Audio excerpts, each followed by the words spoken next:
Hi everyone, आप सभी का बहुत बहुत स्वागत है यूजीसी नेट अड्डा 24/7 पर। मेरा नाम है अभिषेक कौशिक और मैं पढ़ाता हूँ आपको पेपर 1। 21 तारीख से आपका एग्जामिनेशन स्टार्ट हो रहे हैं। री एग्जामिनेशन जो जून वाला था हमारा, अब बहुत सारे स्टूडेंट ये प्रॉब्लम फेस कर रहे हैं और ये वो मेरे से मैसेज भी कर रहे थे। यूट्यूब पर भी बहुत सारे कमेंट किए गए कि सर हमारा जो एग्जामिनेशन आ रहा है 21 तारीख को, उसकी क्या स्ट्रेटजी होनी चाहिए, थोड़ा सा बता दो। एग्जाम में हम कैसे अटेम्प्ट करेंगे पेपर को, उसके लिए बता दो। या बचे हुए जो बाकी के दिन बचे हुए हैं 5-7 दिन, इसमें हम क्या करने वाले हैं। देखो, उसमें पॉइंट तो आपका ठीक है, क्या करने वाले हो वो तो इंपॉर्टेंट है, बट जो मैं बोल रहा हूँ अब आगे बात करूंगा, उसमें वो तभी लागू होगा जब आपकी प्रिपरेशन ठीक ठाक हो गई हो। जिन्होंने अभी स्टार्ट किया था उनके लिए तो वीडियो नहीं है ऑब्वियसली, क्योंकि मैं ये मान के चल रहा हूँ जो भी री एग्जामिनेशन दे रहा है उसकी तैयारी ऑलमोस्ट कंप्लीट ही होगी, बिकॉज उन्होंने पेपर पहले दे दिया है ना। अब वो ब्रश अप कर रहे होंगे चीज़ों को। अभी ध्यान से सुनो, आज है 16 तारीख, है ना। तो आपके पास 16 का दिन बचा हुआ है, 17, 18, 19, 20, 21 तारीख को आपका एग्जामिनेशन है, ठीक है। यहाँ पे एग्जाम है 21 तारीख को और यहाँ से स्टार्टिंग है। अब जितने भी स्टूडेंट हैं 21 से आगे वाले, उनके लिए तो हेल्पफुल हो जाएगी बिकॉज उनको टाइम ज़्यादा मिल जाएगा। लेकिन जिनको 21 का है, 21 वाले के लिए ही वीडियो है एक्चुअली ये, बिकॉज उनके पास कम टाइम है, बाकियों के लिए ज़्यादा टाइम है। अब बात यहाँ फंसती है आपकी, क्या कि वो बचे हुए दिनों में क्या करेंगे और एग्जाम डे जिस दिन है यानी कि 21 तारीख को, उस दिन वो कैसे अटेम्प्ट करने वाले हैं पेपर को। दोनों का आंसर मैं इसी वीडियो में आपको दे दूंगा, ठीक है। बहुत ध्यान से देखनी है वीडियो। क्या करना है आपको, देखो ये वीडियो आपके ना सिर्फ री एग्जामिनेशन को देखते हुए बना रहा हूं मैं, ये वीडियो आप दिसंबर अटेम्प्ट के लिए भी फॉलो कर सकते हो, बिकॉज उसमें भी यही प्रॉब्लम आप फेस कर रहे होंगे। अभी आपके माइंड में बहुत सारा हेजिटेशन, बहुत सारा एग्जाइटी, ये सब आ रहा होगा, है ना। बहुत सारी ये चीज़ें आती हैं दिमाग में, अब क्या करें, हमारी तैयारी अच्छी नहीं हुई, हमारी उतना जहाँ मैं सोच रही थी या सोच रहा था कि यार इतनी तैयारी हो जाएगी, वो नहीं हो पाया है ना। अभी आपको क्या करना है, देखो मॉक टेस्ट आप आई थिंक दे चुके होंगे काफी सारे। अगर नहीं दिए हैं अभी तक भी ना, तो बड़ी गलती कर रहे हो। अभी भी 4-5 दिन बचे हुए हैं, एटलीस्ट मॉक टेस्ट देकर जाओ। अगर किसी ने नहीं दिया अभी तक, दे दिया है बढ़िया बात है, देना भी चाहिए था। वो मॉक टेस्ट को एनालाइज करो, है ना। एनालिसिस बहुत जरूरी है उसका। जब वो एनालिसिस हो जाएगा, और हर एक क्वेश्चन को एनालिसिस करने का तरीका भी अलग होता है। मान लो बहुत सारे एनालिसिस में 3 तरह के क्वेश्चंस देखने को मिलते हैं। एक तो आप जो गलत कर रहे हो, ठीक है, एक जो आप सही कर रहे हो, एक जो आप अनअटेम्प्टेड कर रहे हो, मतलब आपने अटेम्प्ट नहीं किया है। गलत करने वाले में बहुत सारे तरीके अलग अलग हो सकते हैं। एक तो आपका कॉन्सेप्ट वीक है, मान लो, है ना, तब गलत हो रहा है। एक गलत हो रहा है या सिली मिस्टेक की वजह से गलत हो जा रहा है। मैंने कैलकुलेशन की डीआई में और मेरे को सोल्व कर दिया, मैंने डीआई आंसर निकाल दिया, हल्की सी कैलकुलेशन मिस्टेक हुई, सिली मिस्टेक हुई और आंसर गलत आ गया, तो वो ब्लेंडर है, वो नहीं होना चाहिए था। उस पर बहुत ध्यान देना है, ठीक है। जो राइट हो रहे हैं वो राइट क्यों हो रहे हैं, क्या मैं तुक्का मार कर राइट कर रहा हूं? क्योंकि नेगेटिव मार्किंग नहीं है, आप तुक्का मारोगे, आपको लगेगा तुक्का मार दिया है तो ये सही हो गया, अगली बार भी सही हो जाएगा, अगली बार नहीं होने का। तो उसको ध्यान से देखना है। अनअटेम्प्टेड वाले को ये देखना है, क्या ये मैं कर सकता था अटेम्प्ट और मैंने नहीं किया, तो वहां प्रॉब्लम है, वो आपको देखना पड़ेगा बहुत ध्यान से, ठीक है। ये तीनों चीजें इंपॉर्टेंट है, इन तीनों का एनालिसिस करना है मॉक टेस्ट देने के बाद। अब जितने भी आपने मॉक टेस्ट दे लिए हैं, उनका एनालिसिस करना स्टार्ट कर दो अगर नहीं किया है तो। और जिन्होंने नहीं दिया मॉक टेस्ट, वो 16 तारीख, 17 तारीख, 18 तारीख, 19 तारीख, इनमें मॉक टेस्ट देगा, है ना। 20 तारीख को आप मॉक टेस्ट मत देना, बिकॉज अगले दिन एग्जामिनेशन है। तो अगर 20 तारीख में एग्जाम मॉक टेस्ट में आपके नंबर कम आए, तो वो उसका इफेक्ट आपको 21 तारीख को देखने का मिलेगा, और वो मैं चाहता नहीं हूं आपके लिए, ठीक है। ये सब काम करते रहो। अभी जो भी आपका ब्रशअप नहीं हुई है चीजें, जो आप यूनिट छोड़ के जा रहे थे, या आपको लग रहा था यार ये फॉर्मूला आ सकता है, जैसे बोट एंड स्ट्रीम के क्वेश्चंस आए थे आपके जून वाले अटेम्प्ट में जो ऑफलाइन था, तो बोट एंड स्ट्रीम का बेसिक कैलकुलेशन मैंने यूट्यूब पर इतनी सारी चीजें आपको बता रखी है कॉन्सेप्ट वाइज, वो कवर करके चले जाओ, है ना। मैथ्स में स्पेशली CISI के क्वेश्चन देखने को मिल सकते हैं। DI का एक सेट आएगा ही आपका। अब DI में आपने प्रैक्टिस इनफ कर रखी है, बट DI में सबसे इंपॉर्टेंट रोल प्ले करता है आपकी अंडरस्टैंडिंग। अगर आप क्वेश्चन पढ़ के समझ पा रहे हो कि हाँ मैं समझ पा रहा हूं कि हाँ ये ऐसे सोल्व होगा दिमाग में, तो दैट्स वाई आपकी तैयारी सही है, आप सही डायरेक्शन में हो। उसी टाइम उसको देखना है एनालिसिस करके एग्जाम टाइम पे, क्योंकि एग्जाम आपको देना है, मेरे को नहीं देना है। तो एग्जाम टाइम में देखोगे ये क्वेश्चन मैं बना पा रहा हूं DI का, तो तुरंत उसको बनाना स्टार्ट करना। एक प्रो टिप मेरी ध्यान रखना हमेशा एग्जाम में कि डेटा क्या मैं निकाल पा रहा हूं पहले। अगर मैं डेटा पहले निकाल पा रहा हूं तो 1-2 मिनट लगा के डेटा निकाल लेना, बिकॉज ये डेटा निकालते ही आप इतना रिलीफ महसूस करोगे, क्योंकि फिर क्वेश्चन जो है 10-10 सेकंड के रह जाएंगे, 10-10 12-12 सेकंड के, और वहां एक्यूरेसी 100% होगी, तो यहाँ 10 नंबर पक्के हो जाएंगे एक तरह से आपके। ठीक है, ये डीआई के लिए बता दिया मैंने। बाकी थियोरेटिकल पे इतना श्योरिटी आप होते नहीं हो, इतने श्योर होते नहीं हो कि वो एग्जैक्टली श्योर हो, बट मैं ये मान के चल रहा हूँ कि वो भी आपने कवर कर लिया होगा। ठीक है, लॉजिकल रीजनिंग में क्वेश्चंस इनफ्रेड वाले आ रहे हैं, वो कवर करके जाना, वो भी इंपॉर्टेंट है ना, वो भी आपने कर लिया होगा, मैं इतना ये भी सोच के जा रहा हूँ। ठीक है, प्लस अगर मैं बात करूँ आपका जो पेपर 1 के बाकी यूनिट्स हैं, आईसीटी हो गया या फिर थ्योरेटिकल वाली चीज़ें होंगी, वो सब उनमें आपको बेसिक नॉलेज आपने गेन कर ली होगी।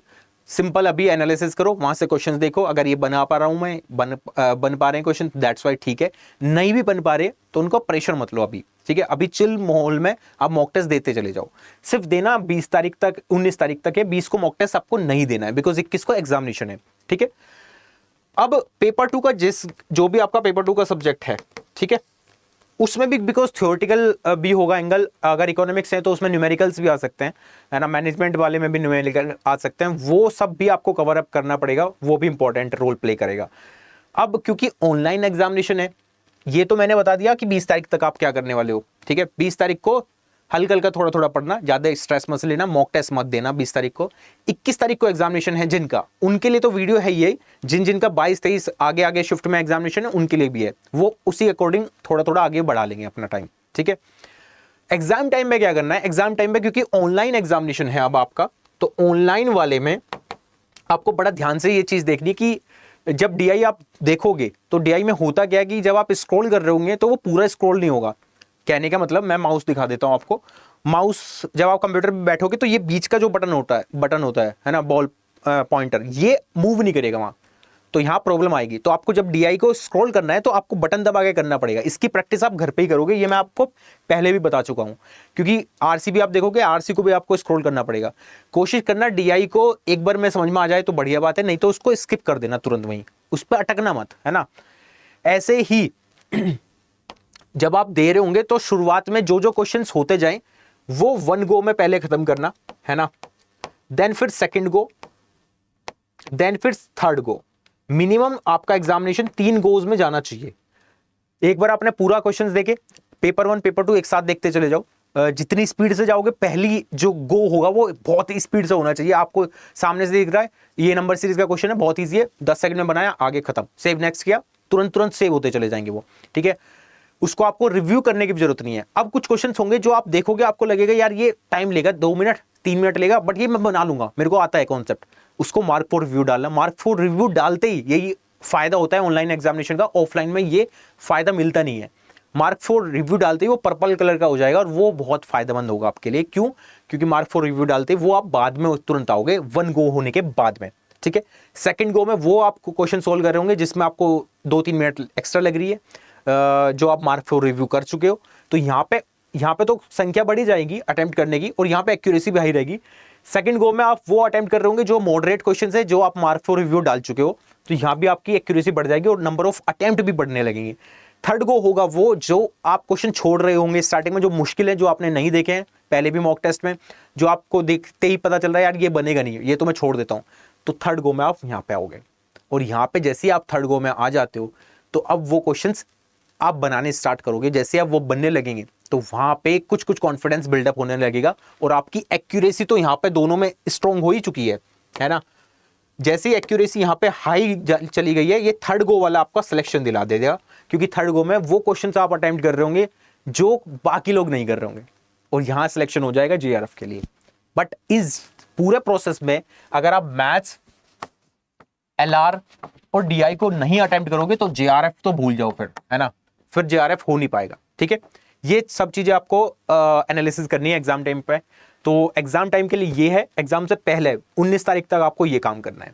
ठीक है, इस स्ट्रेटजी से अगर आप जाते हो तो मेरा ये मानना है कि आप जेआरएफ तक पहुंच सकते हो, बट जेआरएफ तक पहुंचने के लिए आपको ये 3 यूनिट बड़ी अच्छी करनी पड़ेगी, और जो मैं प्रिडिक्ट कर रहा हूं पहले से, ये मैं सोच रहा हूं कि आपने कर ली होगी, बिकॉज आपका एग्जामिनेशन जून आप अटेम्प्ट कर चुके हो, बस आपको ब्रश अप नॉलेज ही करनी है अभी, है ना, नॉलेज को ब्रश अप करना है, बाकी कुछ एक्स्ट्रा नहीं पढ़ना। इन चारों दिनों में अभी तक आप 19 तारीख तक अलग नहीं पढ़ रहे होंगे कि कॉन्सेप्ट की यार मैंने कभी पढ़ाई नहीं ये यूनिट और अब मैं स्टार्ट करती हूँ, ये काम नहीं करना है बस। ठीक है, क्योंकि अब अगर ये काम करने लग जाओगे तो पूरा पेपर बिगड़ जाएगा। अभी आप ब्रश अप करते रहो, रिवाइज करते रहो, हर चीज़ों को बार बार फॉर्मूलेज को देखते रहो, बिकॉज फॉर्मूलेज वहाँ काम आएंगे आपके लिए।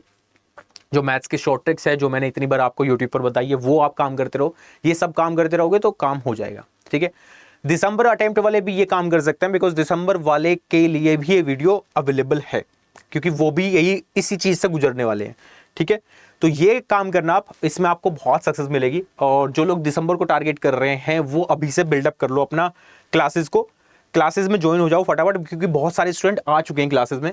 आने के लिए क्या करना है आपको, कुछ नहीं करना, गूगल पे जाना है, अड्डा 24/7 सर्च करना है, वेबसाइट पे कुछ इस तरीके से ऑल कोर्सेज पे जाना है। ऑल कोर्सेज में जाके स्क्रॉल करके यूजीसी दिखाई देगा, इस पे जाना है। फिर मेगा पैक दिखाई दे रहा है, इस पे चले जाना, क्योंकि मेगा पैक में ही सब चीज आपको दिखाई दे रही है, पेपर 1 और पेपर 2, जिसमें पेपर 1 मैं हैंडल कर रहा हूं आपके लिए। जो भी आपका पेपर 2 का सब्जेक्ट है उस पे जाना, education, geography, history, sociology, political science, Sanskrit, economics, जो भी आपका है ना। मान लो आप कॉमर्स के हो या फिर मैनेजमेंट के स्टूडेंट हो, मैनेजमेंट के हो तो मैनेजमेंट पे जाना। आपको क्या करना है, बाय नाउ पे क्लिक करना। बाय नाउ पे जैसे ही क्लिक करोगे यहाँ पे कूपन कोड डालना है, आपको पता ही आपको, अभिषेक सर का Y516। जैसे ही मेरा कूपन कोड आप डाल देते हो Y516, अप्लाई कर देते हो, अप्लाई करते यहाँ पे डिस्काउंट मिल जाएगा। होपफुली आप देख भी पा रहे होंगे, दिख रहा है। तो 79% का ऑफ मिल जाएगा विद डबल वैलिडिटी। ठीक है, इस तरीके से आप इनरोल कर सकते हो अपने क्लासेस में, जो भी दिसंबर वाले हैं। जो जून वाले अटेम्प्ट है, जून वाले बच्चे हैं, वो तो कर नहीं पाएंगे, बिकॉज उनका तो ऑब्वियसली हो चुका है, उनको तो परफॉर्मेंस देना है अब। तो 5199 में आप इनरोल करके आगे बढ़ जाना। ठीक है, कंटिन्यू करके फिर डिटेल भर देना, ये आपके लिए फिर इनरोल हो जाएगा क्लासेस, फिर अपना तैयारी को स्टार्ट कर देना। री एग्जामिनेशन वाले पेपर को अच्छा अटेम्प्ट करना, काम माइंड के साथ जाना, होच पोच होकर मत जाना कि हाँ यार ये प्रॉब्लम है, ये मत करना, बस है ना। आराम से जाओगे, आराम से हैंडल करोगे वहाँ एग्जाम में, तो सबसे अच्छी बात है कि अच्छा एग्जामिनेशन होगा। ठीक है, ऑल द बेस्ट सभी को मेरी तरफ से, और मिलते हैं एनालिसिस में जल्दी। और तब तक के लिए पढ़ते रहो, और अगर वीडियो अच्छा लगे तो लाइक कर देना, सेशन को और शेयर कर देना, और चैनल को सब्सक्राइब कर लेना। Thank you so much.